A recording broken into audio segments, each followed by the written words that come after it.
Hello, everyone. I'm Vicki Salemi with Monster. Welcome to the Grads to Candidates Virtual Career Panel. We have 7 awesome panelists I think you'll be really excited to hear from. So right now, before we get introductions, what we're going to do is we're going to issue a poll, and you could take a few seconds to answer that poll. Okay, so as you're doing the poll, we're going to go through introductions. So Andrew, why don't you start us off? Sure. Hi, everybody. My name is Andrew Caravella. I'm the VP of Global Partnerships at Sprout Social. Sprout is a social media management software for businesses. So businesses of all kinds can use Sprout to manage Facebook, Twitter, Instagram, LinkedIn, Pinterest, all the social platforms from one place. And in my role, I actually manage all of our relationships with those organizations. And I've also built a few teams here, so hired a lot of people and have some good experience bringing on talent. Great. Wes?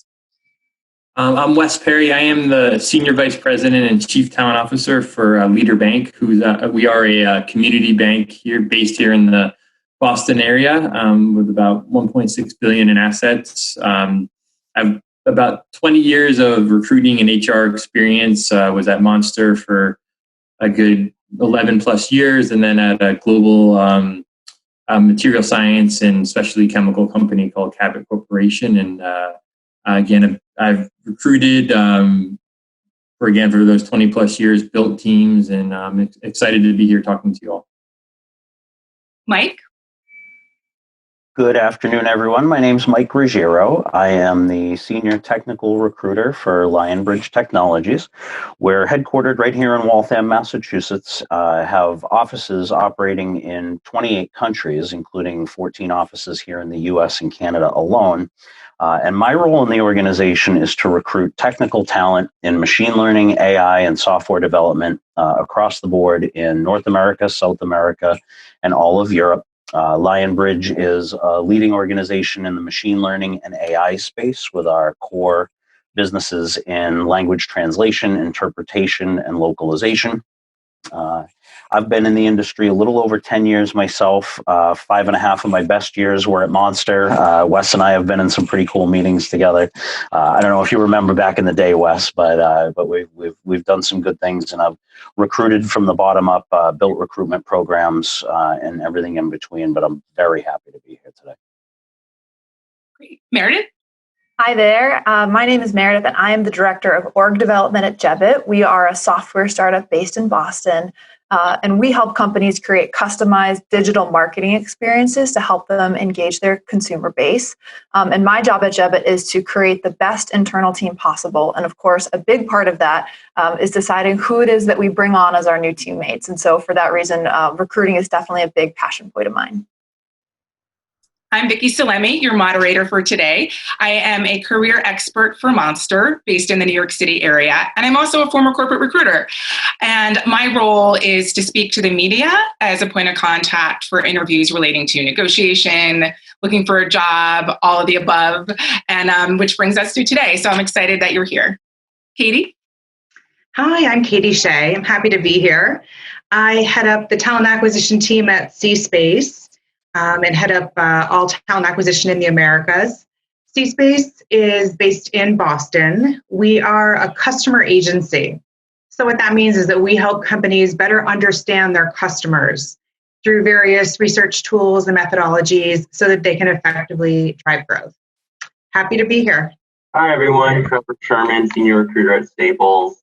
I am responsible for all university programs, so internships, new grad programs, as well as some of our corporate roles as well. So I'm super excited to be here. And yes, we are that same Staples that you all have heard of with that easy button. But we are newly transformed as far as products we offer go. We have repositioned ourselves as the work-life fulfillment company, which is a fancy way of saying that we are the partner to both companies and working professionals to ensure that they have what they need to get the job done wherever and whenever. And super excited to be here and talk to you guys a little bit more about your careers and where it can go. Hi, everyone. Thanks for joining us today. I'm a team lead for talent acquisition at Eversource. I oversee the corporate recruiting areas, employment branding, and college programs. So we hire about 200 interns and co-ops a year. We have a development program that is for entry-level electrical engineers, and then a number of other associate level positions. So I'm happy to answer any of your questions today. Thanks for joining. Great, thanks. So I'm going to shut off the poll. So which says, did you have a post-grad job or internship lined up that was rescinded due to COVID-19?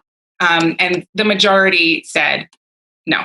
So if you're feeling stressed out right now, you haven't gotten a job yet, you're in the majority of this audience right now. So thank you for participating in the poll. There will be more during this broadcast. So we're going to jump into the first question here. And we'd love to hear from the panelists in terms of what are your companies doing right now to keep the wheels turning in light of COVID-19? I think I could lend one quickly. Well, Wesley, I just off the top, Lionbridge, where we're a crowd and content company, we provide both content, data, and staffing and labor solutions for industries across the world. The quick and easy thing that we did, and I think would be relevant to candidates or those who are looking for jobs, entry level all the way through senior level, is what is relevant in this day and age, where we're doing language translation as a core business. Well, we knew right away that everyone would have to translate medical documents, legal documents, the world's messages as it related to COVID-19. As a job-seeking candidate, how do your skills, or what do you want to learn, or what do you want to do in your career, how is that relevant? So when you approach a business or approach a job-seeking opportunity, what are the relevant skills that are big right now? Is it bartending? Probably not, because bartenders are unfortunately shut down right now. So is it more skills, whether if you take in technology, it has to be technology that's related to the current situation, or accounting, how is this going to affect accounting things? So that's how we found what was the most relevant segment of the world that's still in business, and how can we be of assistance? And that's where we focused our efforts and focused our gathering of talent to still hire through the pandemic. Are you all hiring? Have you noticed that you're still hiring, but maybe it's slowed down, or have your strategies changed?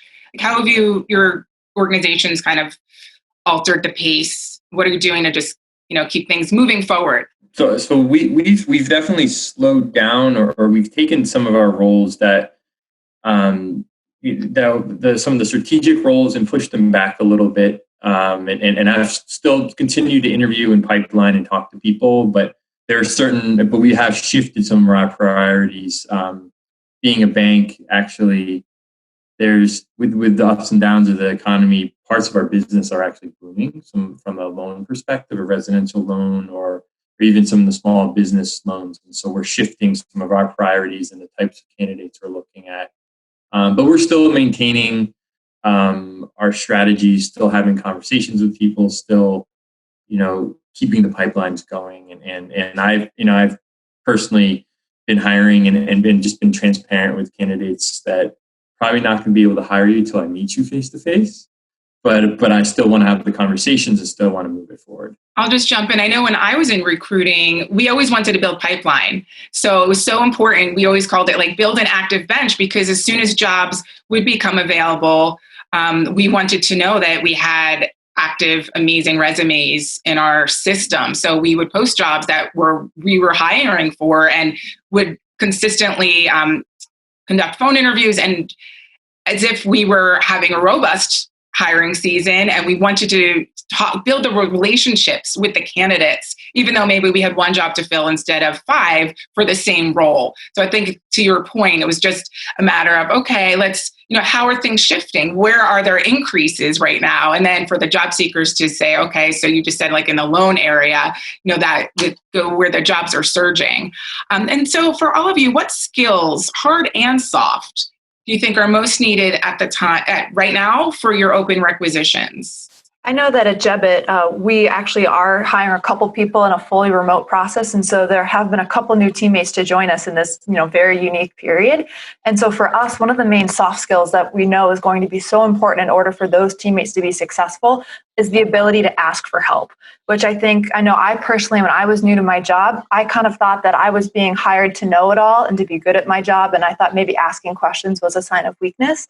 But because managers are now, in less constant communication, there is just they're not shoulder to shoulder to see where that new hire needs help. We're really dependent on finding teammates who have the confidence to raise their hand and say, there's something I'm not understanding here, or I'm not sure how to be really effective and efficient at this point yet. And that helps us know that we can continue to invest in their learning and development, and that we can continue to give them a valuable onboarding experience so that they're successful, right off the bat, instead of having to wait a couple months for us to all be back in person together. How do you think, to that point, let's go a little bit deeper, how do you think they can show that on their job interview? So if you're hiring them, how can they demonstrate all of that? And you could say, this is what I'm looking for. Like, what should they say? What should they do? Sure. Yeah, so that's one thing that, I ask straight up. I ask, tell me about a time in your life when you have asked for help from somebody else, because I think so oftentimes candidates are trying to put on a strong face, and they don't realize that there's a more human element that we really look for when we're creating our team. And so I also think it ties into the fact that so often it's easy to think that your experience that I care about is limited to what you've done within an office, but so much of your time at college is a great learning example for you. And so I try to open up the interview beyond that as well, and to get you to pull into other elements of your college experience that might tie into our value set, such as asking for help. Yeah, I think, if I can jump in, I think it's really important to think about some of the things exactly to that point, that we know you don't have the breadth and the depth and the years of experience that you could, because you're at a more recent stage of getting into the workforce. So things like, some of the softer skills, I don't really love the word soft because I think they're actually very critical and very important. Sometimes they're devalued when you think about soft. But I think things like understanding work ethic and aptitude and curiosity and sort of the things that you're going to need to build and sort of develop relationships with your coworkers once you're hired, to think about the kinds of things, I can teach you about our software and the kinds of things that we build and the intricacies of that. But what I can't teach you is some of the things around, how do you problem solve, or how do you act, great point from Meredith, how do you ask for help? How do you present an idea? So those are things that you can talk about and you can share examples of that don't necessarily have to come from a job experience. They can come from a life experience as well. So bringing that to life and forward in the interview process is really important. One thing that I would also add to that, that I think we're seeing right now, given the current situation and dynamic with COVID, is having adaptability, just being adaptable and nimble. That's so important right now, even when you're phone interviewing, if your Zoom's not working or your phone's not working, getting, figuring out how to get back up on your interview. And then, even in the business, people are leaning in, doing roles that they didn't exactly weren't in their job description. It's just about kind of rolling up your sleeves and being open-minded, helping out, leaning in. And I think just that being adaptable in a changing environment is more important now than ever. I would agree. Eversource is an energy company, and we're continuing to interview and hire for critical roles. We have been identified as an essential business. So, we really haven't changed our internal positions where you can work from home. We're working remotely. But we do have a lot of people in the field as well. I would say, we hire a lot of engineers and a lot of people into analytical type roles. So in those positions, in addition to what you've learned at school, which is very valuable, we also look for people that are really good communicators and people who are very customer focused. Because even if you're an engineer and doing design work, very likely at some point you're going to be dealing with either our external customers or our internal customers. So it's really important when you're interviewing that even if it's an experience working in retail or a restaurant and you have that experience, to be able to bring good examples from those jobs is helpful. Yeah, and to that point, on Monster, we have samples of interview questions, and the majority that you'll find a trend in terms of to prepare you for your interviews, behavioral-based questions that I'm hearing all of you say on the panels, like open-ended questions, like name a time when, and even if it's a life experience, it definitely counts because the recruiters want to see how you problem solve and how you think and how do you come to solution or deal with challenging clients or coworkers or people. So we're going to move on to the job interviewing section. So what's one thing a job seeker should never do in an interview? Lie. I think that is like if it comes across or if it's found out that you're not being fully truthful, that's it. No matter what job you're doing, if the interviewer gets the feeling or the interviewer has evidence to show that they can't trust you, that's it. So it's much better if you get asked a question that you either don't have an example for or that you haven't come across that issue yet, to just be fully honest and admit to that and say potentially how you would approach it in the future. Never make something up or try to exaggerate an experience that you have, because it is easier to tell than you might think. I agree, Trevor, and I think that's particularly applicable right now with COVID-19. There might be higher levels of job turnover. You might have an internship revoked or something like that, and it might be tempting to try to paint a more positive portrait around that series of events to try to spin yourself in a positive light. But everybody on our side of things is going to be really empathetic and understanding of the fact that it's an unusual time, and that's not going to be held against you. But what will be held against you is if it's found out that you're trying to spin a series of events as to why it is that you're, still looking for a job or something like that. Honesty is always the best policy, and I think you'll get more support in response to that. And I would add, we're starting to see more of that in video interviews and in phone interviews where people might be Googling a technical answer, and very often the interviewer knows it because they can Google the same question and answers.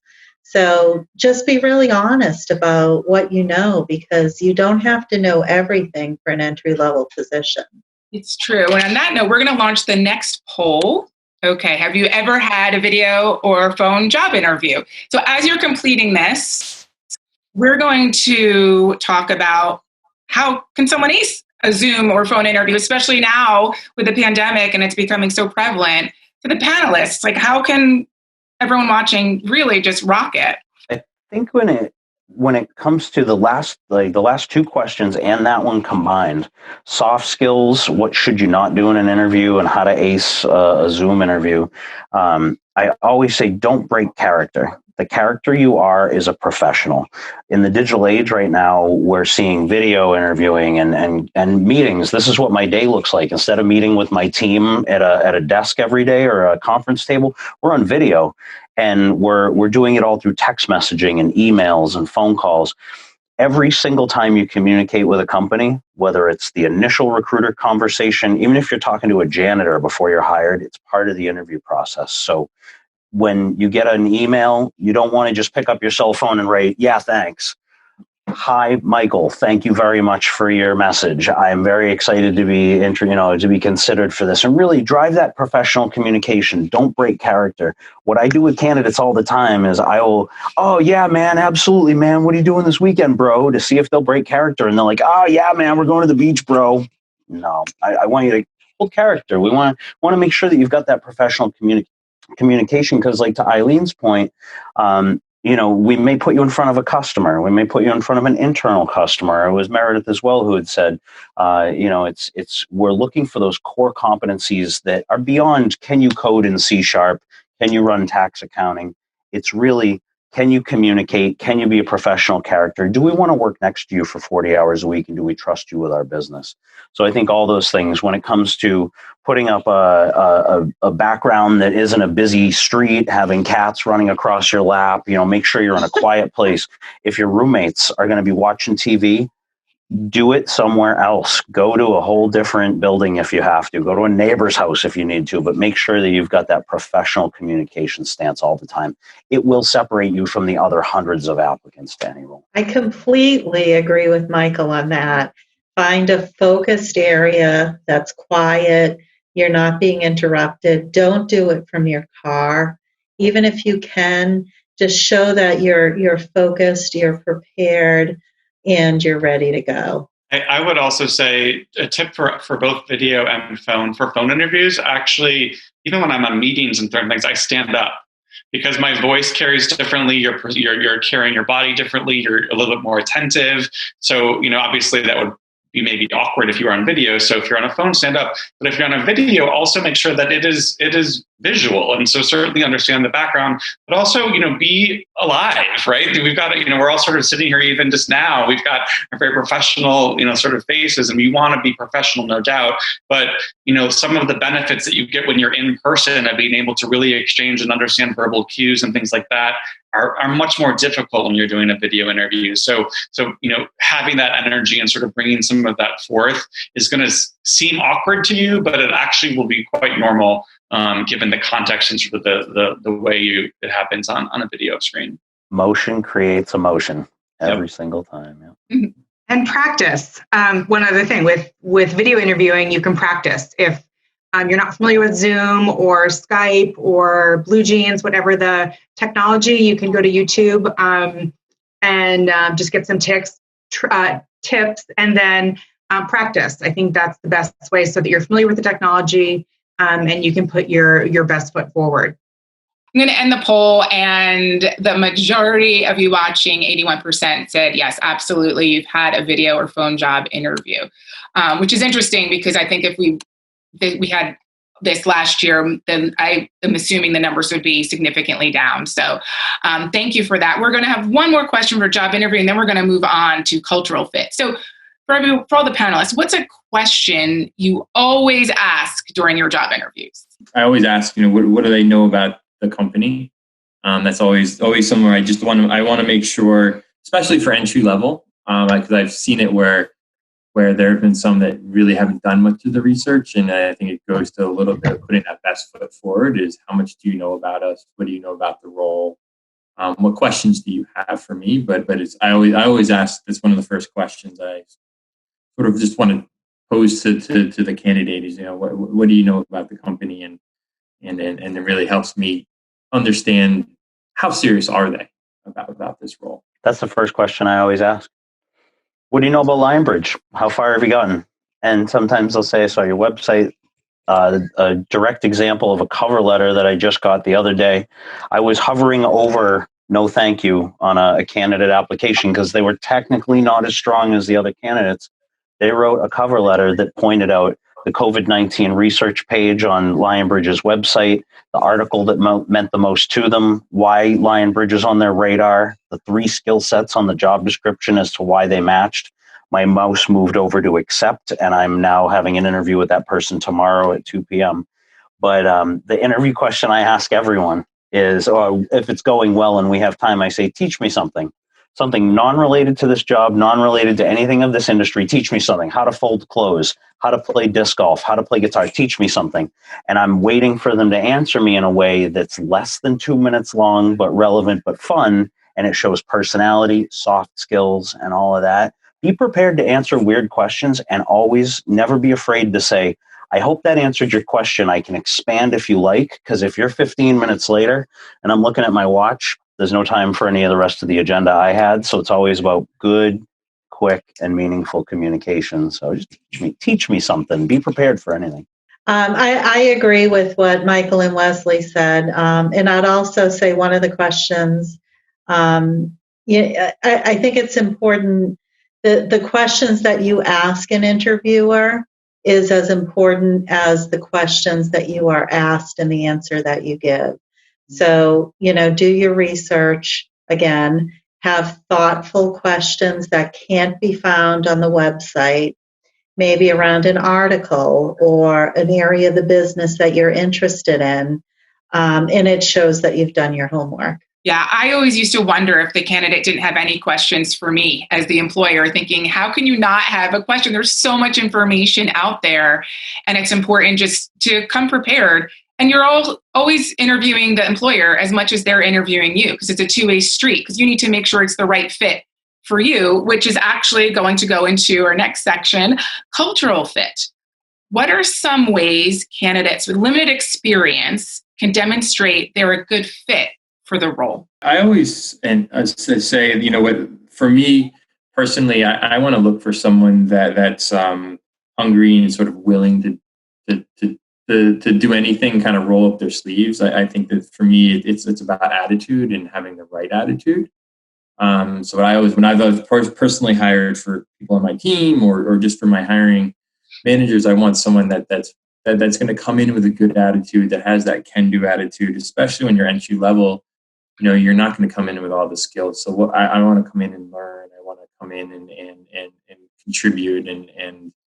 And so for me personally, that's something that if you can convey that sort of attitude, that right attitude, it will also help from a cultural standpoint. Very much agreed here. I think one thing I've certainly learned in my time recruiting for Jebbit is that, you can interview for hard skills, but you can also teach those. But the number one skill that I am yet to find a way to teach to somebody who does not already have it is the ability to take initiative. And so the extent to which you can demonstrate how you've taken initiative, and again, it doesn't have to be from a formal job, but maybe just a way in which you took initiative within your college experience. That's the number one piece of culture fit that I value, because no matter how your role develops, no matter what area of our company you're going to be sitting in, it will give me a sense of confidence that you're going to make the most out of it and are going to make yourself a value add to Jebbit and take the initiative to learn and develop any skills that you might be lacking beforehand. I also think that there's a couple of different definitions when you think about cultural fit. Certainly there's cultural fit around diversity, equity, and inclusion. And do you feel like this is a good place for you to be at from an organizational standpoint? But I also think there's a cultural fit in terms of how people behave, how they give feedback. What are the kinds of, conversations? What are meetings like within, the team structure? I mean, some of those things that you can really ask as a candidate about how operationally things happen, that's cultural too, because it does impact how, what your relationships may be like with your peers, with your superiors, with the executives and leadership. It really depends. So don't just think about culture of like, is this a fun place to be? Because that's, I think, too limiting. Really think about cultural components that are important to you professionally, personally, and in a variety of capacities. So the more you know about the company, the more you can speak to, you're big in this part of the industry. I did this project in college because it was important to me too, and it just adds to that culture. And my answer is going to be very similar to Michael's, that we share our values on our career site and on our Eversource website. So, when Andrew talked about diversity and inclusion, you can go and you can see the business resource, employee resource groups that we have, and, talk about those and what you're passionate about. I agree with you as well. We have our values. We bake our values into everything we do. They're right there on our website. And that's really what guides us at C-Space. And in terms of cultural fit, we actually call it cultural add. We're looking for people who certainly resonate with our values, but bring a different perspective and have a different background. That's really important and something that has helped us differentiate, I think, when we're interviewing candidates. We're looking for you to bring your true self to the interview, your authentic self. And as a candidate, I would just, look at the website, look at the values, see if they resonate with you. And then, but be yourself. That's really important. We're looking for a lot of different perspectives, different backgrounds. So we're excited to meet with different types of people all the time. Katie, you took the words right from me. I was going to say, to Vicky's earlier point, I think culture is probably the number one area where you should interview the company as much as they interview you, because you don't want to go somewhere where they're going to ask you to fit within an existing box. You want to go somewhere where you're going to be able to positively impact and change the culture and make it broader and more inclusive and better for everybody. And so, to Katie's point, don't be afraid to bring your own values to the conversation as well. On that note, we're going to switch to the Q&A from the audience. We're going to start with the questions we got ahead of time, but we were getting a lot in right now, which is awesome. How if at all, is the current situation going to change the hiring process? Well, we definitely have gone to a full virtual setup. What used to be in-person on-site interviews now look like this. I was reading through some of the questions that were coming through on just the live Q&A feed here, and do employers still expect a traditional business outfit? Yeah, it's not t-shirt time for sure.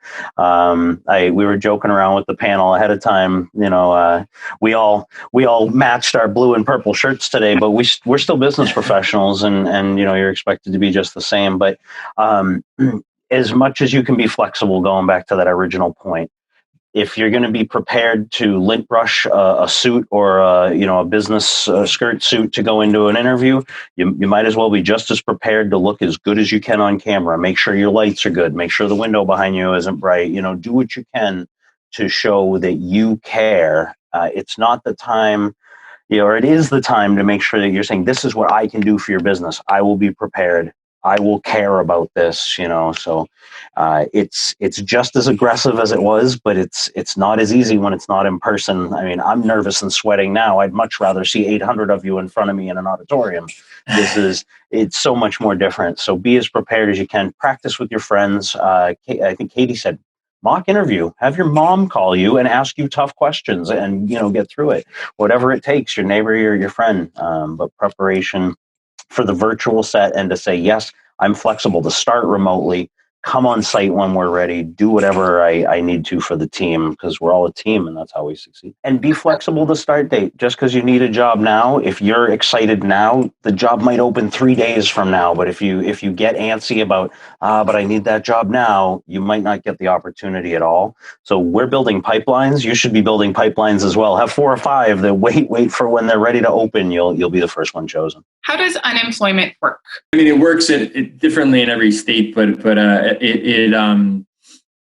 generally you have to have been employed, and to get unemployment, and there's a few things too about unemployment is you can't have quit to get unemployment. Things are a little bit different in the COVID-19 sort of arena now, because some independent contractors are being covered, and it can be kind of complex, but generally you have to have been part of a reduction in force or some sort of termination, because not only does your employer actually pays into unemployment, and so that it can get complicated, but every state has an unemployment office and websites and people you can talk to that'll help you in applying for unemployment. But it's not as straightforward as you might think, and there are certain rules that you have to follow, and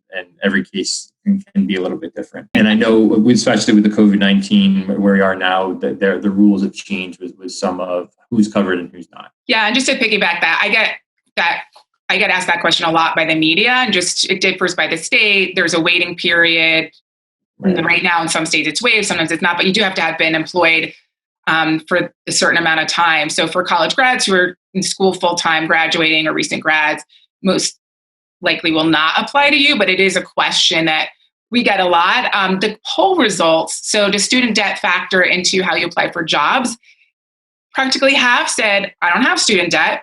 And then it's kind of split, yes, very much, and I'm waiting for the right fit, which is interesting. So it's about 1/3 saying yes, very much, and then the other, I'm waiting for the right fit. So that concludes our poll.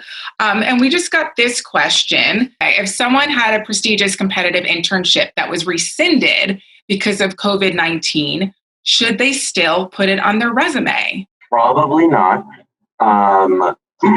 You want your resume. I think this goes back to the truthful element. It's unfortunate, and I think we all feel for all of the candidates out here and all of the students out here who have had their offers rescinded. But we want to make sure that you're not falsifying information. You want everything on your resume to be an accurate reflection of you. Now, that's not to say your resume has to be like a legal document that lists every single thing you've ever done, but everything that you put on there should be accurate. So if you had an internship that was offered to you at a prestigious company, but you didn't actually complete it, that wouldn't have actually been an experience that you had. That said, if you're ever in an interview, you can always you can bring up the fact that I was offered an internship with X company, during my junior year of college, going into my senior year. Unfortunately, due to the COVID-19 pandemic and the fallout from it, it was rescinded. But that would probably be the only way you should speak to it. And just my 2 cents is we once had to fire someone because they lied on their resume, and we found out after they were hired. So you're not technically an official intern or an employee if you haven't started the gig yet. So just something to keep in mind. Always be factual and take those skills that you develop during that interview process, maybe some negotiation skills too. Although, of course, it's disappointing to know that your offer was rescinded. These are skills that building blocks for the next role. Got another question. How should new grads navigate company culture fit in a recession? Is there such a thing as being too picky when applying for jobs in a tight market? I think you have to be thoughtful about what it is that you're going to prioritize and what it is that you're willing to compromise on. For example, things that I would recommend to a new grad that maybe you have to get a little bit flexible on might be beginning salary or even title or things like that. But what I would not compromise on is the learning and development opportunity that organization is able to provide you. I would say that right now, I understand that debt, of course, is an important factor for some out there. However, the main value that your first job out of school is going to give you is education. And so don't compromise on feeling like they've got good leaders and mentors available to you who you respect.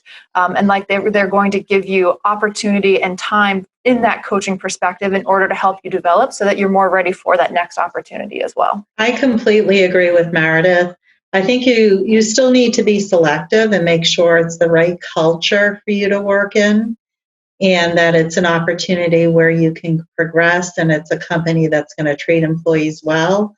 However, you may need to be flexible on compensation, on location, those kind of things. How can I show my personality if I'm having an interview through the phone, since a lot of body language is lost? I think that sometimes, with phone interviews, you can still hear someone's energy, someone's passion in their voice and how they speak, or even in how you answer that question. A lot of times, well before all of this video interviewing, the process is you reviewed the resume, you did a phone interview. The phone interview went well, you passed it along to the hiring manager. So you're really able to gauge that. And a lot of times I would take a look, and some of the positive candidates would be the ones that had that passion that you could hear, and you could hear their energy.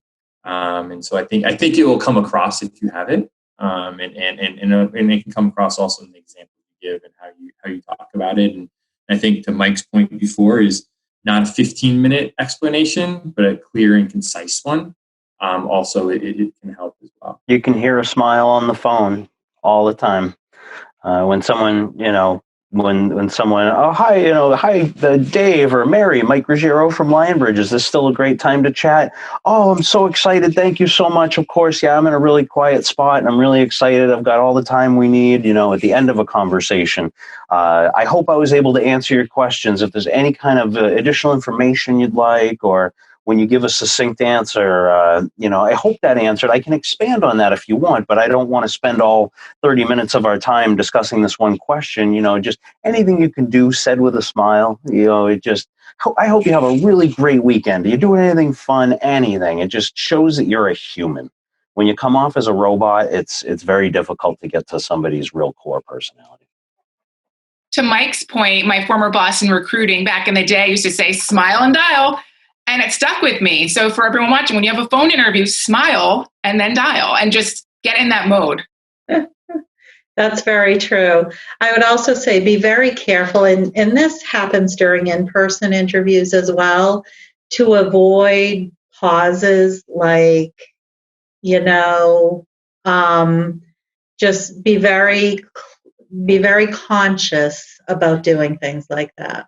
And also I'd be careful of interrupting as well. wait for the question to be asked and then answer fully. Let the person running the meeting run the meeting, and just drop the like.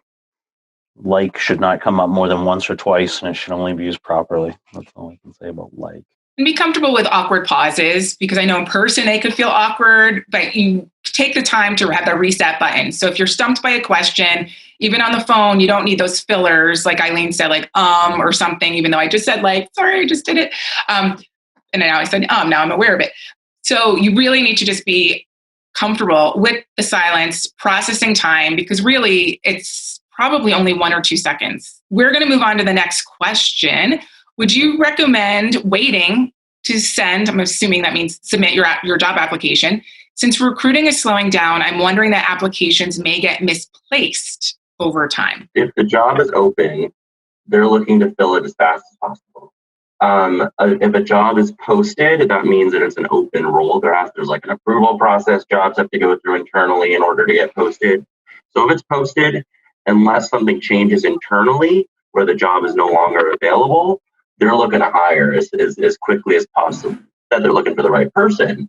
But the longer you wait, the less of a chance you have, because other people are going to come in and potentially be qualified for the position. And once they find that qualified person, likely they're going to move forward. So that's a long way of saying no, don't wait. If you find a job that you feel you're qualified for, wait enough time to make sure your resume is up to date, make it as nice as possible, but apply as soon as you can. The other thing I would say, given the time we're in, and obviously people's time frames and the hiring is changing day by day, is if you've got a couple of jobs that you're interested in, maybe they're on hold, check them every day, right? Because we don't know when things will open up. Every company is very different. So, set the reminders for yourself, check the websites, be consistent about that, because the minute they do open up, you want to be able to get yourself front and center. So it's really hard to say, all of our 9 of our companies probably have different timelines in place, given what we do, what we need, and how we're able to hire. So don't think that because one company is not hiring and there's not, that they all are, because we never know. And with things changing so quickly, just day to day here with sort of the health crisis, you never know. So keep that consistency and keep looking for what you want. That's sort of initially what I was saying, even with pipelining, recruiters are out there still talking to people, and it's okay to follow up.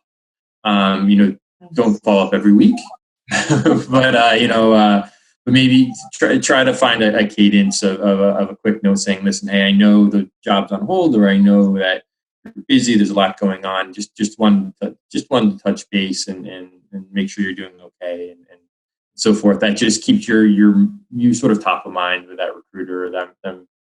And if you can do it in the right way, it becomes very positive. I like to hear from candidates, and sorry, Katie, and like to know that they're interested and they're still available and they want to work for Eversource. So I agree with you, as long as it's done in the right manner. Yeah, I agree with both. I was just going to say that given the times we're in, I think it's more important than ever to have a really candid conversation with your recruiter. And that falls on us to be really communicative and candid about what the timelines look like, when we're looking to make the hire.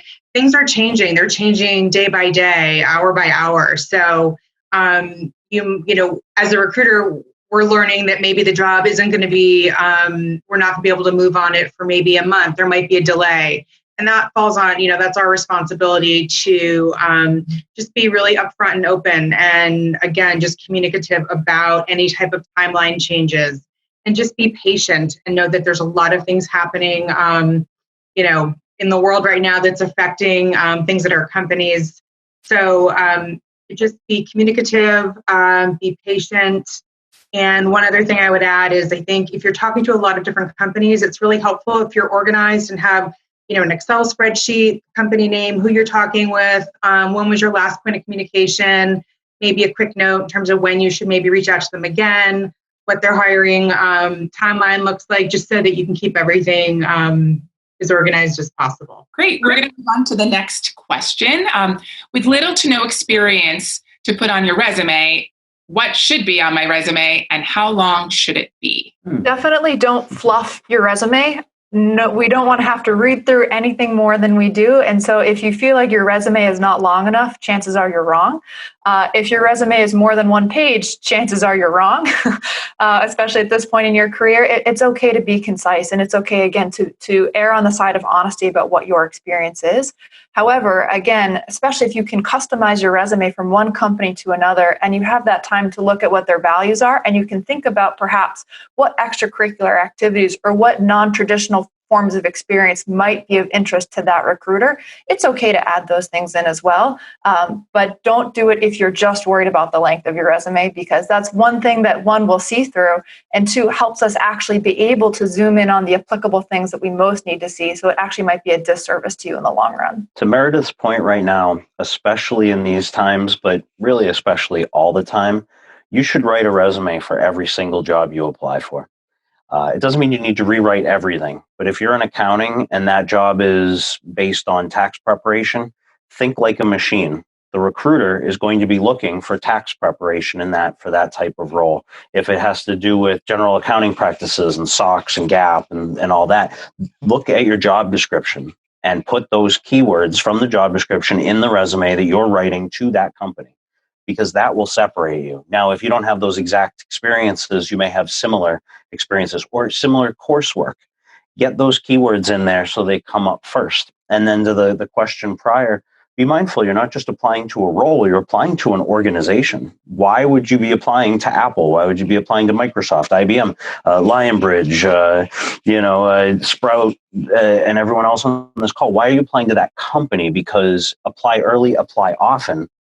That job may or may not ever be reopened again, but another role could be open tomorrow. And I have a spreadsheet for every single person I've ever talked to. And us recruiters would tell you, we call it ATS first, our applicant tracking system. Every conversation we've ever had gets logged into a system. When we go to seek for a new role that just came out 10 seconds ago, we go to our applicant tracking system first. Who do we already know? If you didn't apply, we don't know you. So apply to the organization, and then build that relationship with the recruiting team. They'll be the ones to say, "Oh, I talked to that girl, Mary. Where is she? She'd be great for this role. Give her a call." So always be building relationships early with whole organizations just by being you. And it's about being customized and personable. And if you're stumped on the resume, I really like that point. I just want to back up, Mike, with the ATS, because I know when you're applying to a job, you're not just applying to that specific role. So then you're in the database for other recruiters as well in other cities. Basically, Monster also we have a service. So if you're really stumped with your resume, you can upload your resume and get free feedback. And then for a small fee, there's also professional resume writers, because you may just be stumped in terms of keywords and what to do for the roles that you're pursuing. So just wanted to mention that. So we have another question, because we're close to the end, believe it or not. I have had promising interviews for a few positions that then had to close due to COVID-19. What is a tactful way, if any, to broach the subject in the future about whether the position is reopened? I think you can just follow up and just say, listen, I know we had this conversation, and due to what's going on in the world right now, it was put on hold. Just wanted to understand if the job's open again, or if it will be open, or if there are any other roles that are a fit for me. And so again, I think even going back to someone's question before, you can do that in a tactful way, as long as you're not emailing them every week, or you're doing it in maybe once a month or something like that. I don't even know of a time frame, but just trying to almost a little nudge to the recruiter to remind them of who you are. And I think you can do that in a way, and you can ask, do you think this role is open? In the spirit of communication and good personality for those core competencies that we're always looking for communication with any team member that we would onboard, don't be afraid to ask your recruiter. Obviously be sensitive. I can understand the world situation is strange right now. Businesses are having to reevaluate things. I completely understand. I did have a candidate the other day who got aggravated that his interview had to be shifted because the IT teams needed to do COVID-19 work. He's never receiving a phone call again because he yelled at me about not sensitivity around COVID-19. But when it comes to being very cognizant, and ask your recruiter, well, when would it be appropriate for me to follow up with you? May I give you a call in 2 weeks? Of course. Thank you for asking. I would love for you to give me a call in 2 weeks. Keep me honest. And per our conversation, it's been a couple of weeks. I just wanted to check in because I'm still very interested in your organization. I really appreciated the information you gave me, and I'm still available if you need me. And absolutely, thank you so much for your message. I will be happy to let you know it's not open yet, though. But ask, just be honest, be available, and be sensitive. And it just shows a true professional communication, because that's what we would want. Any one of us would want on our teams is someone who's professional and sensitive to the real scenarios. What are your thoughts on informational interviews? Are they helpful in a job search? Any tips when scheduling them or conducting them? I'm a big fan of informational interviews. I think it's a part of networking. I think people want to help people. That's human nature. And I think that I've seen informational interviews lead to job offers down the line. It's not always immediate, but I think, again, people want to help people. So I think it's really important to maybe ask someone, grab a coffee, make it convenient for them, know that, be respectful of their time, and just make sure that if you do meet with someone, just send them a thank you note. I think that's something that sometimes gets lost. You're running quickly.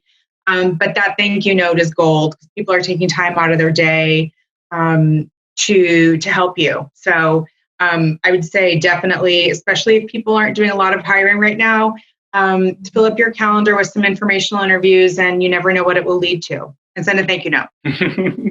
And it's really about building a network, right? And especially when at the point of careers that many of you are in, just getting into it. Certainly you're looking maybe for that first perfect job. Nothing's ever perfect, but getting what you want is one thing. But understanding and then starting to get to know other people in your community, in the industry that you're looking to be in, all that stuff pays dividends. I still talk to people that I've met or get conversations or introductions from people constantly. And I'm happy to do it because there may be a day where I need to talk to someone about something and get something from, do an informational interview with them or network with them. And so you've got to sort of have parallel paths, be very specific and focused potentially about the roles that you want and what you want to do. But by all means, certainly continue to network and to create opportunities for yourself that may not necessarily be immediate, but down the road. That's fantastic, in my opinion. I think it's another way to keep the ball moving forward with your job search process. If you're applying to jobs, you've heard back, you've had an interview, then you haven't heard an interview, job's on hold. The informational interview is a way to get key information, also keep your skills sharp in terms of just your soft skills and having phone conversations and coming across really professional, but also a way to gather information and feel like, okay, I may have a connection here that can create, like Katie was saying, it can lead to a hire or a new job down the road. So I think it's a good way to feel like you're moving forward with your job search. Okay, one more question. What's your advice on applying to roles that state 2 to 3 years of experience, but then also state entry level? So a role that requires 2 to 3 years of experience should not be labeled as entry level. I think that's the first red flag. Some companies do that. I definitely am not a proponent of it. But if it says entry level, then apply.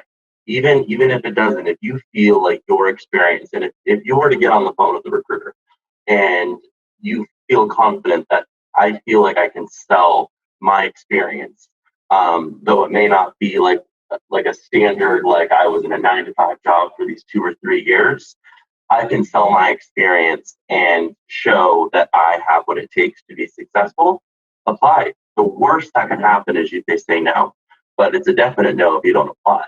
So, I would always encourage applying. There's nothing wrong with that. And what's great about applying for a role, even if you don't get the job, a lot of times you get put into what's called their talent CRM.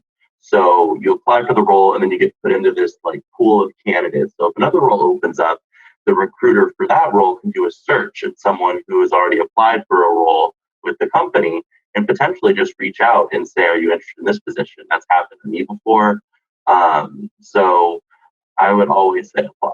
I would also say there's actually some gender normative differences with this. We just did a video with Twitter actually in March for Women's History Month about women in tech. And one of the data points that we referenced, and I'm blanking on the exact data points right now, but is that, if you look at a job description, you see all the requirements and all the things that they want, and you know that you don't have any of them, men are exponentially more likely to apply anyway than women.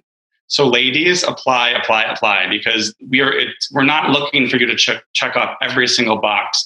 Obviously, if you can, that's great. But if you can't, if you think you've got interest, if you think you have passion, if you think you have aptitude to potentially learn more, apply anyway, because as we've all talked about, you never know, what might make a difference or what might incite someone to say yes to an interview or the next step. So definitely just something that I think is important, certainly in my industry in tech.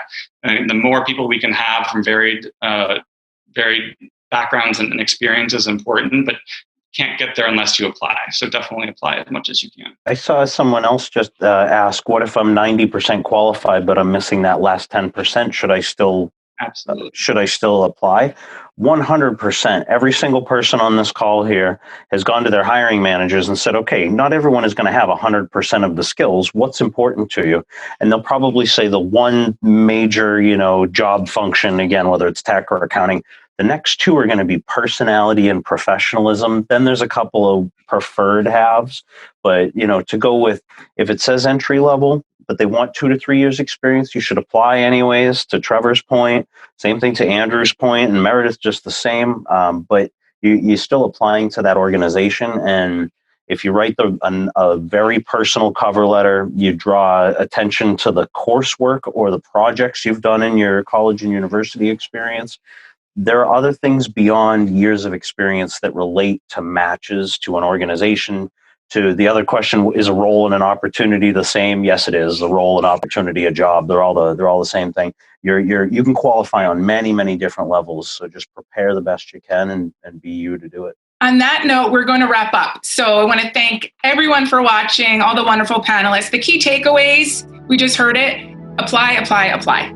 Build relationships. Put your best professional foot forward, even if you feel like it's not happening fast enough. Recruiters need and want to meet you. And we saw from today, they're hiring, and we really appreciate their insight. And they also have made themselves available for you to connect with them on LinkedIn. So we thank them. You will receive a recording of today's broadcast via email. And thank you.